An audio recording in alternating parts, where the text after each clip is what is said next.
हम उसके बेटे के सिरे से रास्ता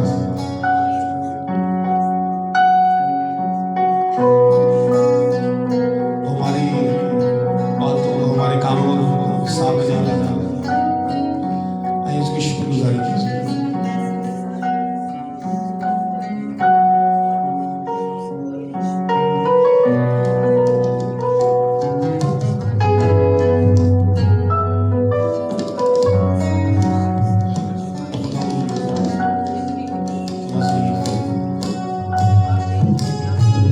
जलाली है,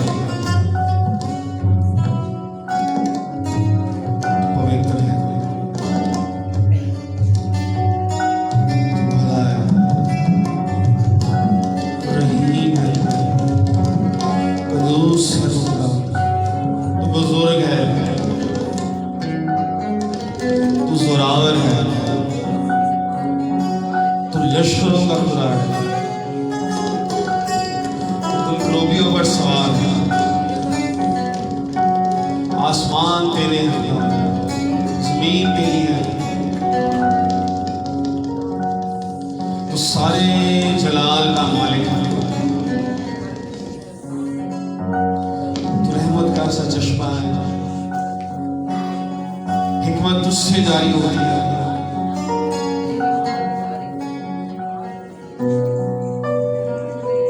क्या ही भला है तुझे याद करना,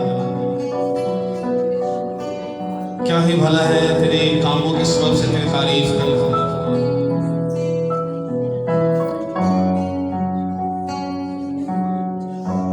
हम सिर्फ तुझे ही भिड़ाते हैं, तुझे बुलंद करते हैं, तेरी महिमा गाते हैं।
आइए सब दुआ कीजिए, खुदा से कलाम मांगिए। Thank you Lord Jesus, thank you Lord Jesus, thank you Lord Jesus. सब दुआ कीजिए, खुदा से कलाम मांगिए। Hallelujah. Lord, we thank you. We thank you. The Spirit of God, we welcome you. We allow you to speak to us. हमसे बोल और हमारी जरूरत को पूरा कर। हम खाली करते हैं। खुदा पाक रूह सारा चार्ज तुझे दिया। You just said it. Help us. In Jesus' name we pray. Amen. तशरीफ रखिए. हालेलुया. हालेलुया. यीशु में आप सबकी सलामती हो. खुदा का शुक्र हो इस खूबसूरत वक्त के लिए. खुदा ने हमें फिर से ये मौका दिया कि हम यहाँ पर जमा हो सके. और बाइबल में लिखा है जमा होने से बाज ना हो. हमारे जमा होने में यकीनन बरकत है, हमारी तरक्की है. इसलिए कलाम में लिखा कि हम मसीह का बदन है. हालेलुया. जब यीशु मसीह ने अपने शागिर्दों को दुआ करना सिखाई तो उसने कहा तुम इस तरह दुआ करना है हमारे बाप. इसमें भी जमा होने का, एक होने का कॉन्सेप्ट पाया जाता है. ये नहीं कहा उसने कि तुम इस तरह दुआ करना है मेरे बाप, बल्कि क्या कहा है हमारे बाप, ताकि हम इस बात को अंडरस्टैंड करें that we are in the body. हम बदन में हैं. आमीन. हम बदन में हैं. हम मसीह का बदन है. हम उसका हिस्सा है. हम एक दूसरे का हिस्सा है. हालेलुया. Praise the Lord. आमीन. और जब हम मसीह के बदन को पहचानते हैं तो फिर हम उसकी कुदरत का, उसकी बरकत का भी एक्सपीरियंस करते हैं. सो हम स्पिरिचुअल डिसिप्लिन्स के ताल्लुक से सीख रहे हैं कि हमारी ज़िंदगी में जब ये साल शुरू हुआ है तो हमारी ज़िंदगी में डिसिप्लिन, मैनेजमेंट होना तरक्की के लिए बहुत ज़रूरी है. जिसके लिए हमने वर्ड्स ली है पैदाइश की किताब 2 बाब और उसकी 5वीं और 6ठी आयत में आपके लिए दोबारा पढ़ूंगा. यहाँ पर लिखा है और ज़मीन पर अब तक खेत का कोई पौधा ना था और ना मैदान की कोई सब्जी अब तक उगी थी, क्योंकि खुदा ने ज़मीन पर पानी नहीं बरसाया था और ना ज़मीन जोतने को कोई इंसान था, बल्कि ज़मीन से कोहर उठती थी और तमाम रोए ज़मीन को सैराब करती थी. तो हमने देखा कि यहाँ पर जो जोतने के लिए लफ्ज़ है ट्रांसलेशन में वो है मैनेज का लफ्ज़. इस पे हमने पिछले संडे भी बात की कि हमारी ज़िंदगी में जब तक चीज़ें मैनेज नहीं होंगी, तरतीब में नहीं होंगी, उस वक्त तरक्की नहीं आएगी उस वक्त तक. और जिस चीज़ को हम मैनेज नहीं करते उसको हम मिसमैनेज करते हैं. अगर हम अपना वक्त मैनेज नहीं करेंगे तो हम उसको मिसमैनेज करेंगे. अगर हम अपने फाइनेंसिस को मैनेज नहीं करेंगे हम उसको मिसमैनेज करेंगे. अगर हम अपनी हेल्थ को मैनेज नहीं करेंगे हम उसको मिसमैनेज करेंगे. अगर हम अपने रिलेशंस को मैनेज नहीं करेंगे हम उनको मिसमैनेज करेंगे. यानी जिस चीज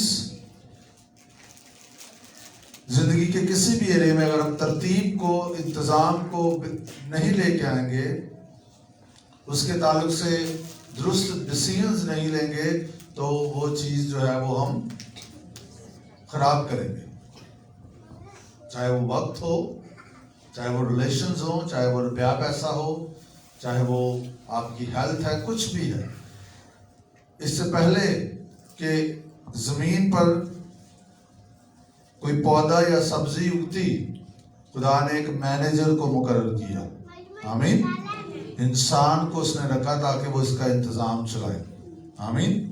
लाजमी है हमारी जिंदगी में हम तरतीब को, मैनेजमेंट को लेके आए हर एरिया में ताकि ग्रोथ आए, ताकि तरक्की आए. आमीन. और उसकी मद में हम जो है वो स्पिरिचुअल डिसिप्लिन्स को देखना शुरू करेंगे. आज जिस पे हम बात करेंगे वो बड़ा कॉमन और सबसे ज्यादा मेरा ख्याल है इस पे बात की जाती है, वो है प्रेयर. वो क्या है जी? प्रेयर, दुआ. किसी ने कहा दुआ जो है वो सिर्फ सेमिनार्स अटेंड करने या इन पे किताबें पढ़ने से नहीं आती, दुआ करने से आती है. आमीन. दुआ करने से आती है. सो अगर हम अपनी रूहानी जिंदगी में तरतीब को चाहते हैं तो पहला डिसिप्लिन जिस पे आज हम बात करेंगे वो क्या है? वो क्या है जी? दुआ करना। लूका की मार्फत अंजीली बयान उसका 11वां बाब और उसकी पहली 2 आयत देखेंगे। यहां पर लिखा है, फिर ऐसा हुआ कि वो किसी जगह दुआ कर रहा था। क्या कर रहा था जी? जब कर चुका तो उसके शागिर्दों में से एक ने उससे कहा, आए खुदावंद, जैसा यूहन्ना ने अपने शागिर्दों को दुआ करना सिखाया, तू भी हमें सिखा। पहली आयत ही देखेंगे। तो क्या कर रहा था यीशु मसीह? क्या कर रहा था जी? दुआ कर रहा था। और उसके शागिर्दों ने उसके पास आके क्या कहा? हमें क्या करना सिखा? क्या करना सिखा? दुआ करना सिखा। आप शागिर्दों को कहीं पर भी यीशु मसीह को ये कहते नहीं देखेंगे कि उन्होंने यीशु को कहा हो कि हमें मौजज़े करना सिखा, हमें शिफाएं देना सिखा। लेकिन एक चीज जो शागिर्दों ने खास तौर पर यीशु मसीह से कही, वो क्या है? हमें क्या करना सिखा? दुआ करना सिखा। क्योंकि यीशु मसीह की जिंदगी में जो एक इंपॉर्टेंट पहलू शागिर्द देखते थे वो दुआ था। और उनको इस बात की एटलीस्ट समझ आ गई थी कि ये दुआ के जरिए से ही होता है सारा कुछ। आमीन। हालांकि यीशु ने मुर्दे जिंदा किए, अंधों को आंखें दी, कोड़ियों को पाक साफ किया, लेकिन उनको ये पता था कि यीशु मसीह की जिंदगी की जो तरजीह है, इस पे भी हमने बात करना शुरू की कि हमारी जिंदगी के में जो है वो तरजीहात होनी चाहिए। किस चीज को हमने पहले नंबर पर रखना है, दूसरे नंबर पर, तीसरे नंबर पर। तो यीशु मसीह की जिंदगी की तरजीह जो थी वो क्या थी? प्रेयर थी। हमने इस पे पहले भी बहुत दफा बात की, लेकिन इस साल जैसे ये साल शुरू हुआ है, खास तौर पर मेरे अंदर ये बात है कि इस साल में अगर खुदा जो चाहता है हमारी जिंदगी में हो, और यकीनन वो हमेशा ही चाहता है कि हमारी जिंदगी में वो हो जो उसकी मर्जी है, तो उसके लिए दुआ के लिए बहुत संजीदा होने की जरूरत है। आमीन। ये एक डिसिप्लिन है जो सबसे पहले जो हमारा मुनाजी खुदावंद यीशु है उसकी जिंदगी में हमें नजर आता है कि शागिर्द उसको ये देखते हुए कि वो दुआ करता है और सब कुछ होता है, उससे कहते हैं हमें दुआ करना सिखा। अगर यीशु मसीह जो खुदा था इंसान बन के जमीन पर आया, उसको दुआ करने की जरूरत है, तो फिर हमें किस कदर ज्यादा है। आमीन। अगर उसको दुआ करने की जरूरत है तो हमें किस कदर ज्यादा जरूरत है। और वो सारी रात भी दुआ में गुजार देते। वो लिखा है दिन निकलने से बहुत पहले दुआ करने के लिए उठ गया। वो वीरान जगह पर चला जाता, पहाड़ पर चला जाता, किस चीज के लिए? और अपनी जिंदगी के मुश्किल तरीन हालात में यीशु मसीह ने दुआ की। जब वो बागे गतसमनी में था तो उसने क्या किया?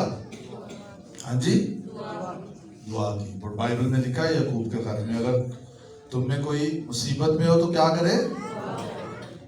और खुश हो तो हमद के गीत गाए या डीजे लाए। खुश हो तो डीजे लाए, है ना, कि हमद के गीत गाए।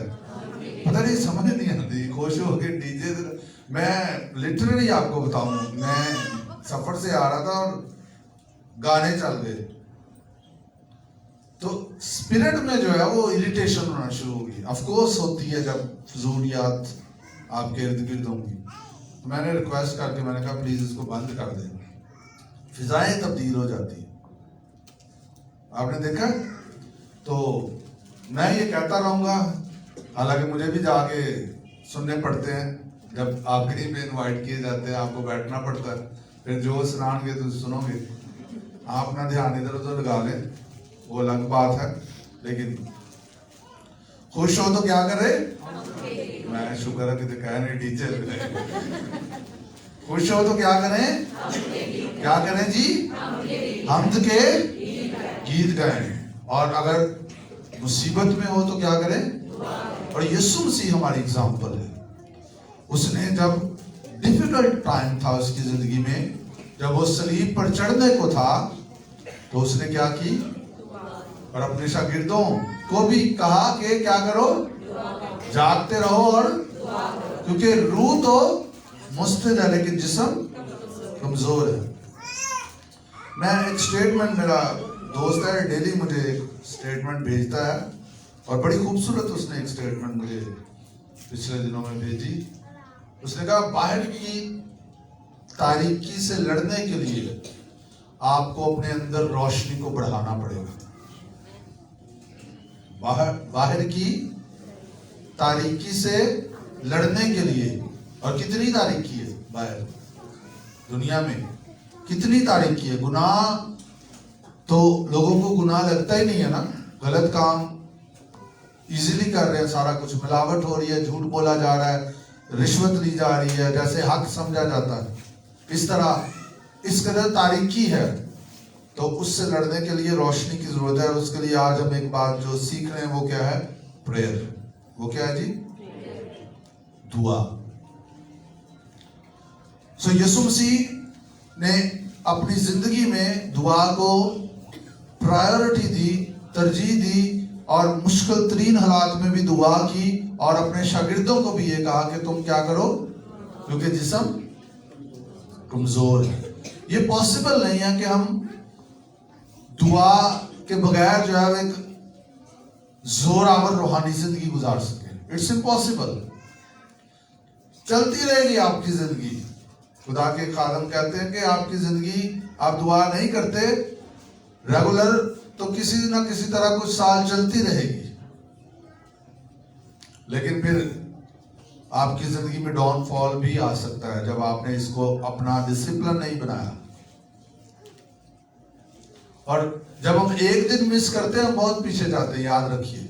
इसलिए लिखा बिला नागा, क्या लिखा है, बिला नागा दुआ करो। सो इसको यीशु मसीह की जिंदगी को देखते हुए आप जरूर अंजील में से गुजरें और देखिए यीशु मसीह की जिंदगी में प्रेयर की क्या इंपॉर्टेंस थी। उन हवाला जात को देखें कि कैसे यीशु मसीह जो है वो दुआ में वक्त गुजारते, और इवन वो भीड़ को भी रुखसत करके, यानी सारा दिन काम करके थक के भी, जो कि वो बशरियत में थे, थक भी जाते थे, जिस्म में थे, फिर भी वो दुआ को तरजीह देते और वो दुआ करते। आमीन।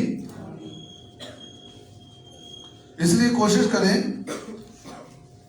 अगर ये डिसिप्लिन अपनाना है तो अपने लिए कोई वक्त मुकर्रर करें जिसमें आप बैठ के खुदा के हुजूर दुआ कर सके। आमीन। और वो ऐसा आपका वक्त हो जिसमें आप फ्रेश हो,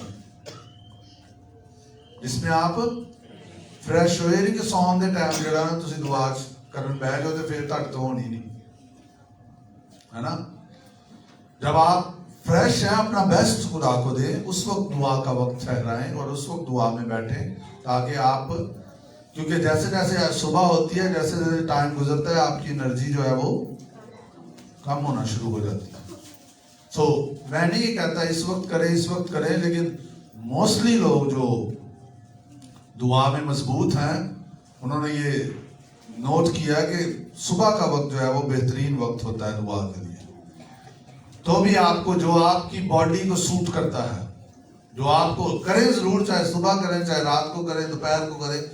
सो हमारा एक वक्त होना चाहिए जिसका हमें भी पता हो। अगर हम उसको मैनेजमेंट में, तरतीब में लेके आना चाहते हैं तो फिर हमारा कोई वक्त होना चाहिए कि इस वक्त मैंने दुआ करनी है। आमीन।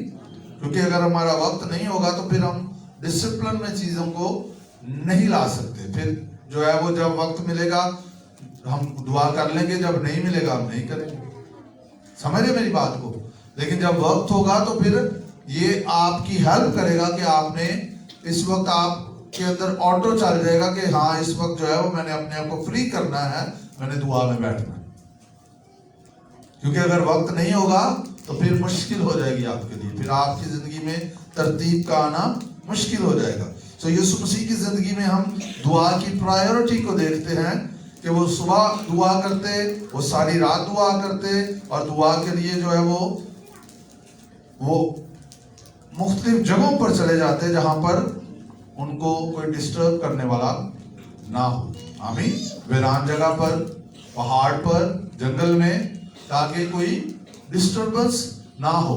और इससे पता चलता है कि दुआ कितनी इंपॉर्टेंट थी उनके लिए, जिसके लिए वो सफर भी करते, वो मेहनत भी करते, क्योंकि उनको पता था कि इसको करने के लिए मुझे सेपरेशन की जरूरत है, खुदा के साथ वक्त गुजारने के लिए।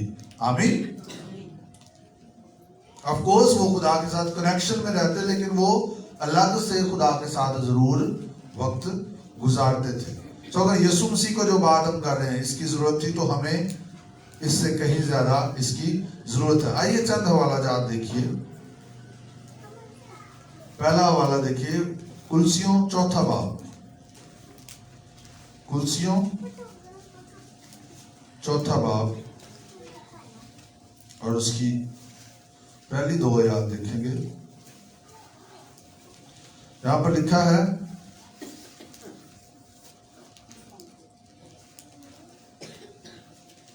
बल्कि दूसरी और तीसरी आयत,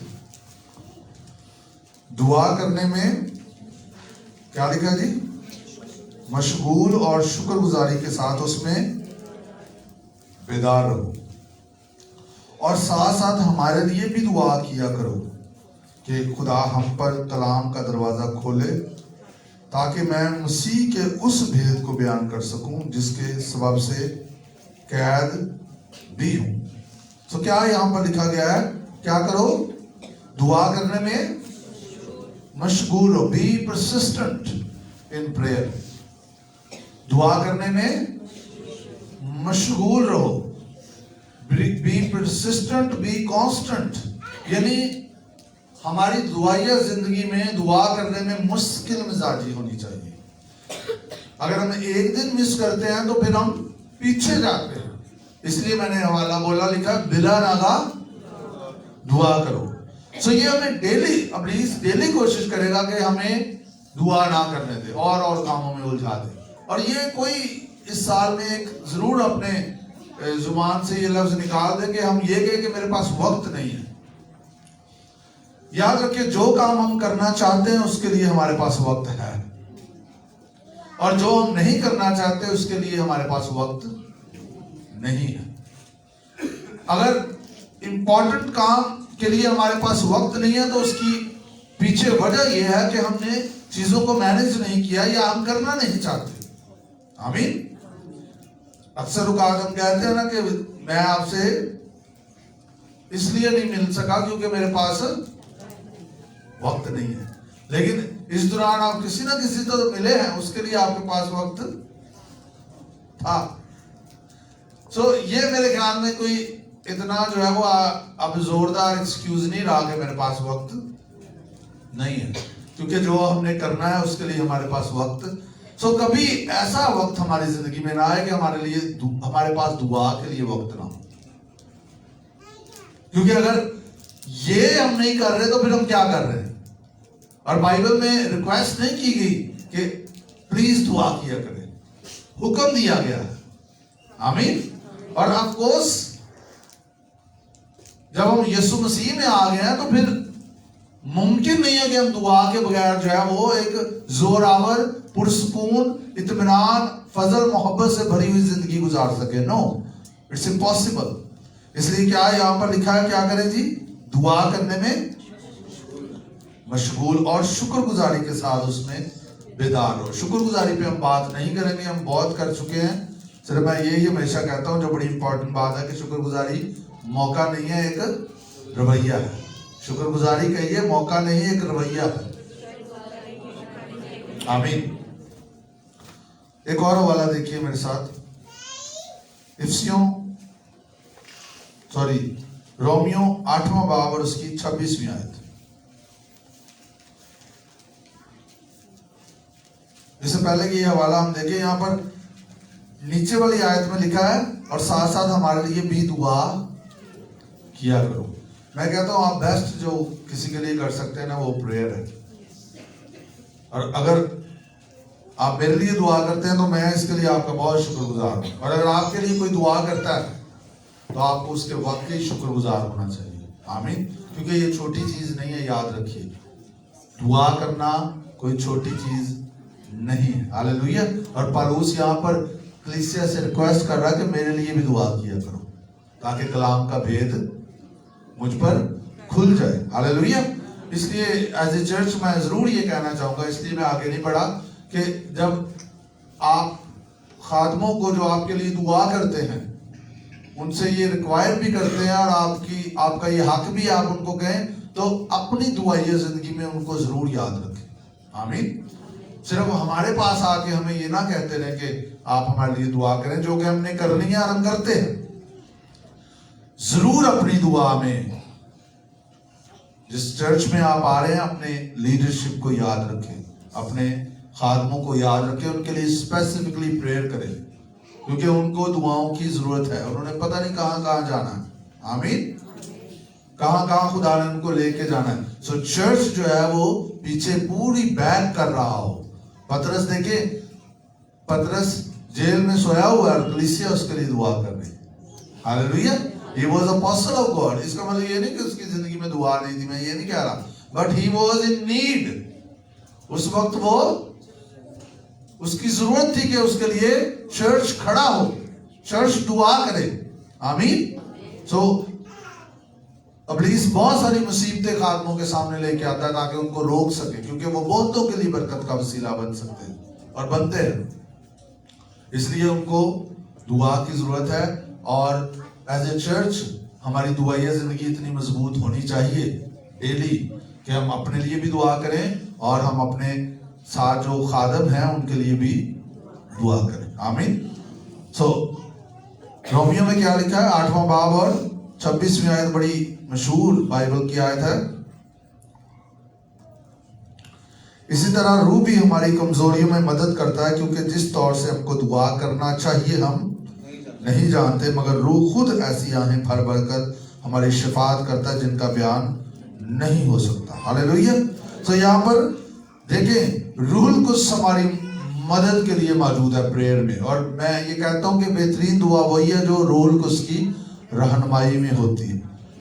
और जब हमें ये गिफ्ट मिला है गैर जुबान बोलने का, तो अपनी दुआ का आपका पोर्शन होना चाहिए। बेशक आप चलते फिरते भी गैर जुबान में दुआ कर सकते हैं, लेकिन अपनी दुआ में ये पोर्शन रखें, आप गैर जुबान में दुआ करें। हालेलुया। और रूह आपकी हेल्प करे, आप उस हेल्प को रिसीव करें जब आप दुआ करें। सिर्फ लफ्ज ना बोले, आप खुदा के हुजूर बैठे, रूह को से कहें वो आपकी मदद करे और गैर जुबान में दुआ करना शुरू करें और अपने रूहानी कानों को खुला रखें। जब आप गैर जुबान में दुआ करें थोड़ी देर खामोश रहें और सुने, क्योंकि लिखा है कि जो गैर जुबान में दुआ करता है वो ये भी दुआ करे कि साथ तर्जुमा कर सके। आमीन। वो क्या दुआ करे, साथ तर्जुमा कर सके। जब आप दुआ करेंगे गैर जुबान में, खुदा इंटरप्रेट करेगा उसको, खुदा आपको उसका तर्जुमा भी देगा। क्योंकि कई दफा हमें पता नहीं होता कि हम क्या दुआ करें, ऐसी सूरत हाल हमारी जिंदगी में आ जाती है कि हम क्या दुआ करें। तो वो बेस्ट वक्त होता है कि हम उस वक्त गैर जुबान में दुआ करें। आमीन। हालेलुया। और रूहुल कुद्स आपकी हेल्प कर रहा होता है उस वक्त। आप वो दुआ कर रहे होते हैं जो आप अपनी अकल से, अपनी समझ से शायद नहीं कर सकते। और जब आप गैर जुबान में दुआ करेंगे, रूहुल कुद्स आप पर खोलेगा। आमीन। मैं एक टेस्टिमनी पढ़ रहा था कि एक मिशनरी को रशिया में उन्होंने रोका और उन्होंने कहा कि तू यीशु की मुनादी नहीं कर सकता। तो उसने कहा कि उसको रोका गया, उसको कहा अब तूने किया तो हम ये करेंगे वो करेंगे। सो वो दूसरी जगह पे जाके फिर मुनादी करना शुरू कर। सो 4-5 दफा उन्होंने उसे रोका और उन्होंने कहा कि नहीं तू रुक नहीं रहा, इसलिए तेरी कैपिटल पनिशमेंट है, यहाँ पर तुझे जो है वो सजाए मौत दी जाएगी। उन्होंने उसको जज के सामने पेश किया, जो भी वहां पे उनका सिस्टम था वहां पर पेश किया और उसको सजाए मौत सुनाई गई। और तकरीबन चंद लोग गन्ने लेकर खड़े हो गए उसके सामने, गन्स लेके, और उसको कहा कि तेरी आखिरी कोई ख्वाहिश है तो बता दे। तो उसने कहा मेरी आखिरी ख्वाहिश ये कि मैं दुआ करना चाहता हूँ। और उसने कहा खुदा तेरा शुक्र हो, शुक्रगुजारी करना शुरू की। और इसी दौरान उसने गैर जुबान में दुआ करना शुरू कर दी। और जब वो गैर जुबान दुआ में दुआ करके उसने आमीन की, और अब वो एक्सपेक्ट कर रहा था कि कोई उसको, और जब कुछ नहीं हुआ उसने आंखें खोली तो गन्स वहां पे थी, लोग नहीं थे। सुने, सो जो उसका इंटरप्रेटर था उसने कहा कि तू तो कहता तुझे रशियन नहीं आती, तुझे रशियन लैंग्वेज नहीं आती, और वो रशियन लैंग्वेज में जो है वो गैर जुबान में रशियन लैंग्वेज बोल रहा था, और खुदा ने उनको डरा दिया, उन पर भेद खोल दिए, सारे गायब हो गए वहां से। आमीन। और ये मुमकिन है, आप गैर जुबान कई दफा आप किसी और कंट्री की भी जुबान बोल रहे हो, आप फरिश्तों की भी जुबान बोलते हैं, आप किसी कंट्री की भी जुबान बोल सकते हैं। आमीन, हालेलुया। ये बेहतरीन गिफ्ट है। देखें, ये हमारे पास हर दिन जो है वो एक मौजूद है कि आपने जो जुबान सीखी नहीं वो आप बोल रहे होते। जो इसका एक्सपीरियंस रखते हैं उनको पता है इसमें कोई अड़ाव नहीं है, क्या आपको सोचना पड़ता है, ये आपके अंदर से जारी रहती है। आमीन, हालेलुया। सो रूहुल कुद्स हमारी हेल्प करता है दुआ करने में। दुआ इस कदर इंपॉर्टेंट है कि रूहुल कुद्स हमारी इसमें हेल्प करता है, और रूहुल कुद्स के बगैर दुआएं हमने करनी भी नहीं है। कई दफा रवायती दुआएं करते हैं ना लोग, रटी रटाई दुआएं करते हैं, रेपिटेशन की दुआएं करते हैं, रूहुल कुद्स के बगैर दुआएं करते हैं, उनकी कोई वैल्यू नहीं है, क्योंकि वो दुआएं जो है वो आपको भी इरिटेट रखेगी, दूसरों को भी इरिटेट करेंगी। रूहुल कुद्स की रहनुमाई में प्रेयर्स करें। Hallelujah, hallelujah. सो क्या सीख रहे हैं हम? क्या सीख रहे हैं? बोल दे जी, क्या सीख रहे हैं? दुआ। फिलिपियों 4 बाब 6 आयत, फिलिपियों 4 बाब 6 आयत, यहां पर क्या लिखा है? किसी बात की फिक्र ना करो, बल्कि हर एक बात में तुम्हारी दरख्वास्तें दुआ और मिन्नत के वसीला से शुक्रगुजारी के साथ खुदा के सामने पेश की जाए। फिक्रों से बाज रहने बचने के लिए भी क्या करें? बोले जी, क्या करें? देखिए, फिक्र करते हैं ना, फिक्र की जाती है, दुआ भी की जाती है। तो बाइबल कहती है फिक्र ना करो बल्कि क्या करो? क्या करो? दुआ करो। सो हमें आसान काम यह लगता है कि फिक्र कर लिए, ये आसान है फिक्र करना। किस किस को फिक्र करना मुश्किल लगता है? किससे नहीं लगता? इजी काम है, क्योंकि इसमें कोई जिम्मेदारी नहीं लेनी पड़ती, बल्कि 4-5 लोग ताड़े आले दुआले आ जाते थे ये करने के लिए। बेचारा, फिक्र करना आसान है, दुआ करना मुश्किल लगता है। और शैतान कहता है कि नहीं नहीं नहीं, यह काम काले लिए करना, तू सुकून कर, फिक्र कर। और बाइबल क्या कहती है? हाँ जी।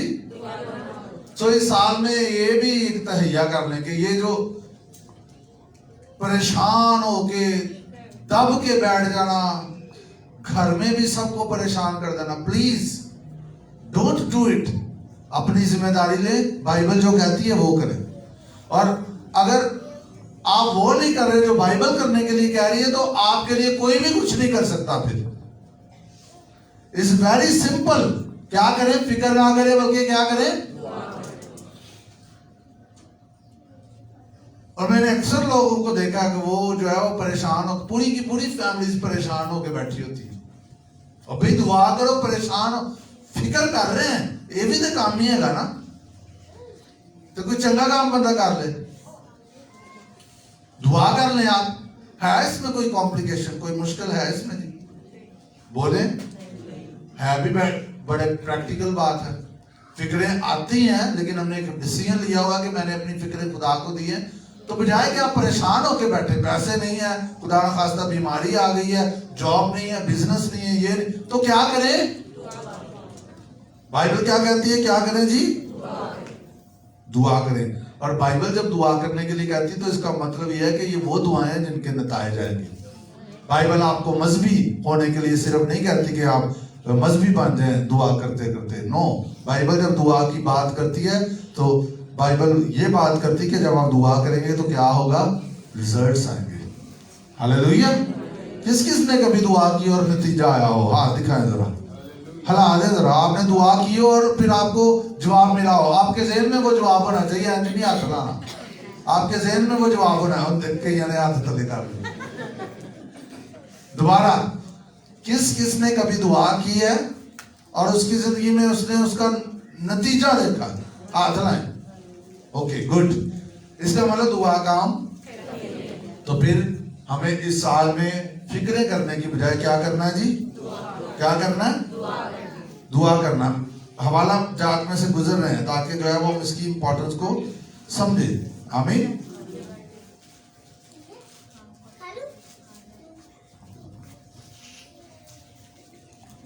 थस्सलुनीकियों का पहला खत, थस्सलुनीकियों का पहला खत, उसका 5वां बाब।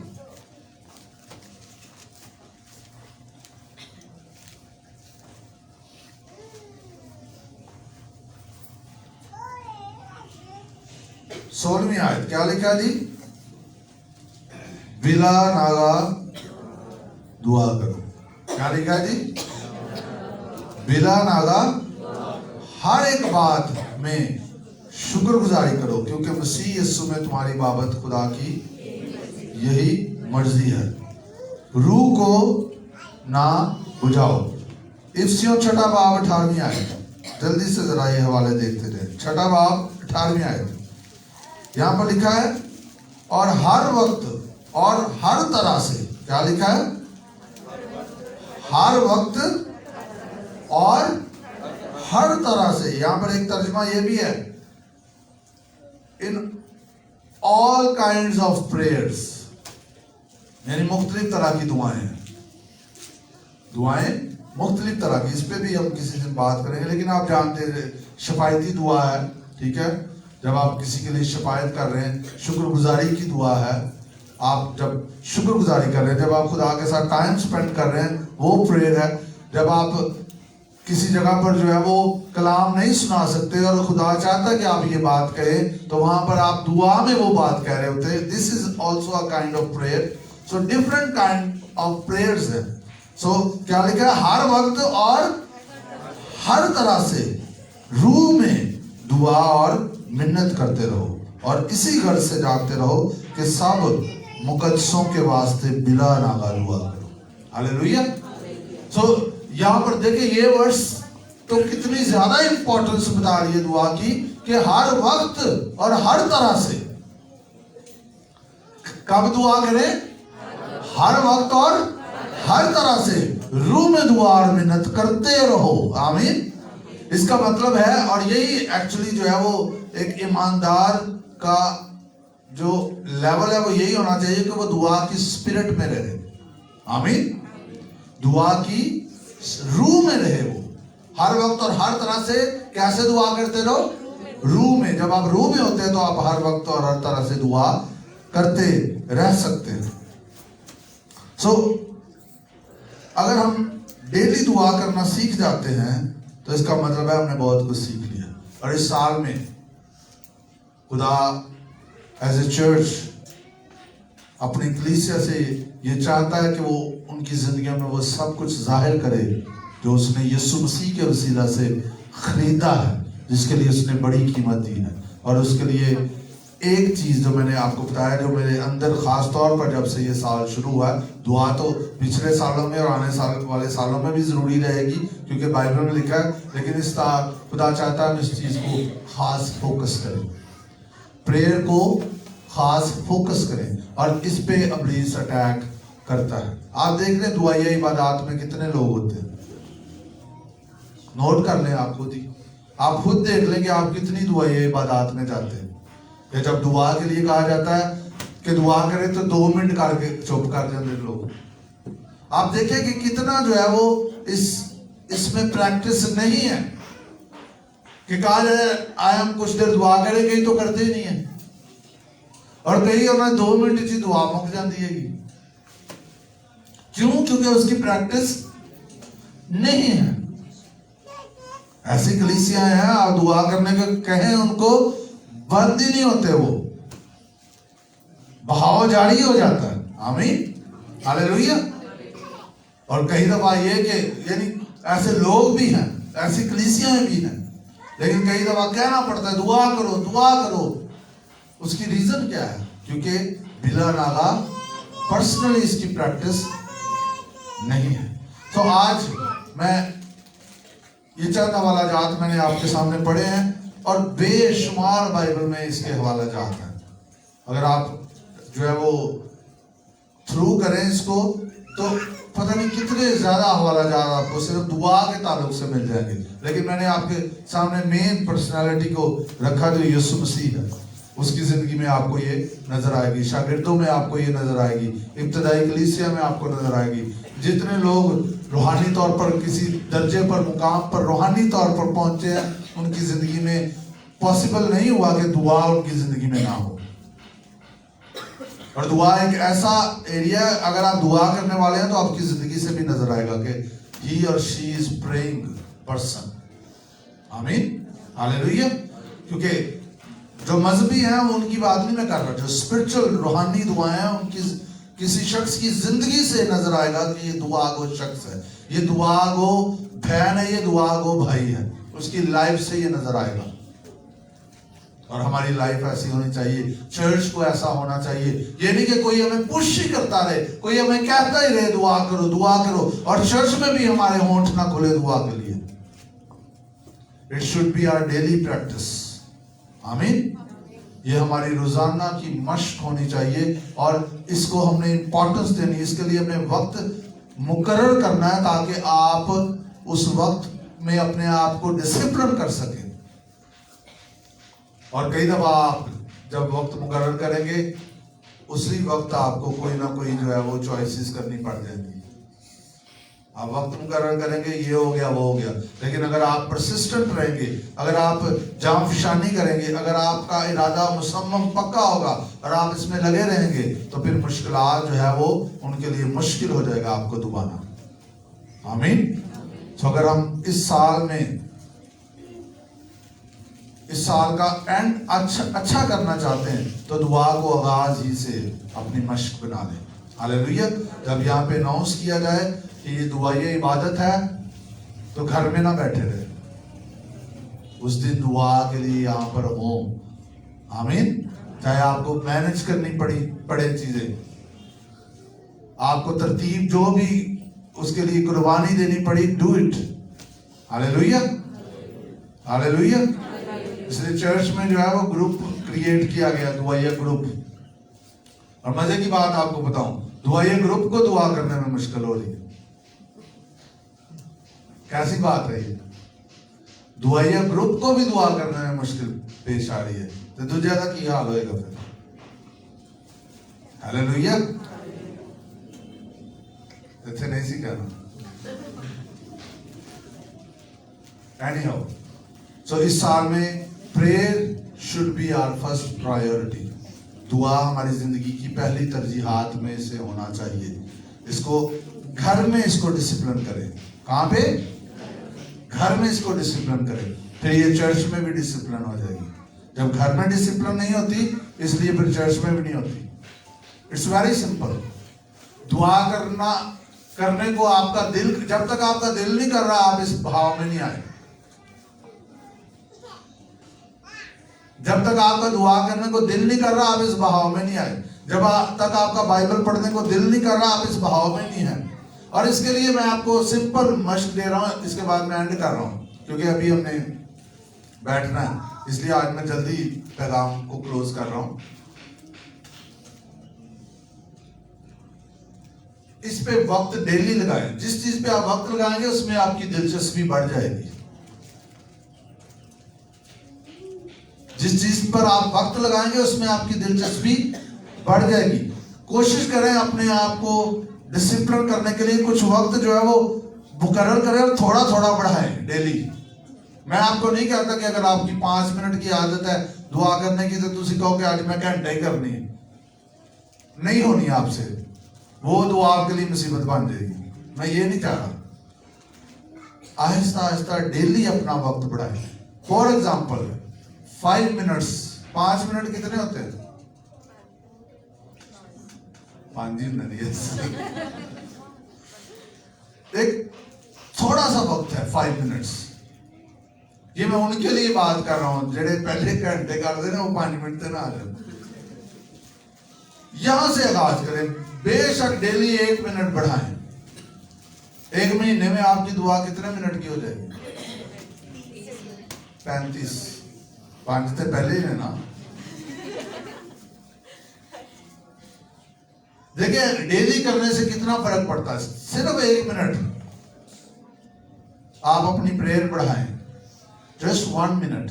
आप देखेंगे 1 महीने में, और अगर आधा घंटा आपने स्पिरिट में दुआ कर लिया तो बड़ी बात है। लेकिन यहां पर पहुंचे आपके कम से कम एवरी डे 1 घंटा आपकी दुआ और 1 घंटा आपकी बाइबल स्टडी हो। यहां तक पहुंचे, ये करें और आप देखेंगे कि किस कदर जो है वो आप आगे बढ़ेंगे। और जैसे जैसे आप प्रेयर में स्टडी में जाएंगे ना, आपकी स्टडी स्लो होती जाएगी। ये याद रखें। जेडे कहते हैं मैं 100 दफा बाइबल पढ़ ली तो पता उन्होंने कख नहीं होता कई दफा, क्योंकि वो पढ़ी जाते हैं। बस पढ़े, इसमें से गुजरे। मैं ये नहीं कह रहा कि आप पढ़े ना, लेकिन साथ में जो है वो उसको अपने अंदर भी जाने दें।